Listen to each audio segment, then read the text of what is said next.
Reserve Bank's held rates steady for a fourth straight meeting. It's maintained the repurchase rate at 8.25%, saying the return of inflation to its target has been slow. The decision was unanimous. The MPC says that the current repo level policy is consistent with the inflation outlook, the need to address rising inflation expectations and assist consumers with coping in a high inflationary environment. What is foremost in the minds of the public? It's been the high cost of living. And across the world, you had seen that inflation rose and thus increased the cost of living. And in a survey that was run by one of the major global survey companies, which also covered South Africa, by the way, found a public that is highly intolerant of the high cost of living and of inflation. And that is the story that you find even in the advanced economies today.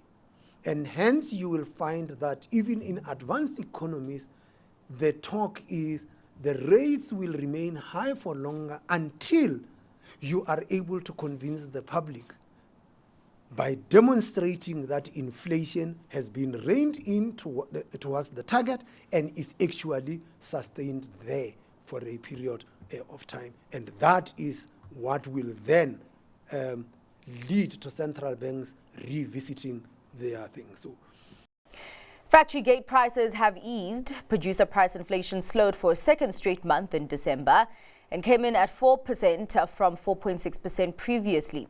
This is below market forecasts and is largely due to slowing prices of food as well as paper and printed products.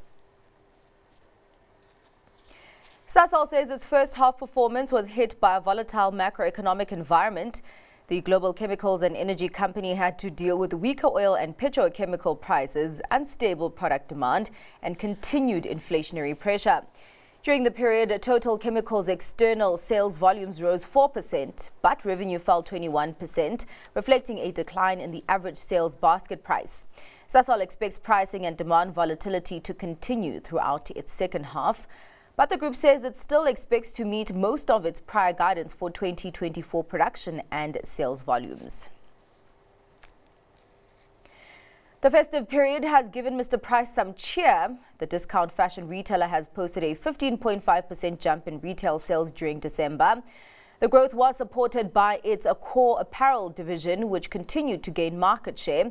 The firm says backup power in all its stores also ensured seamless trading during the Christmas period. For the 3 months to end December, retail sales rose 9.9%.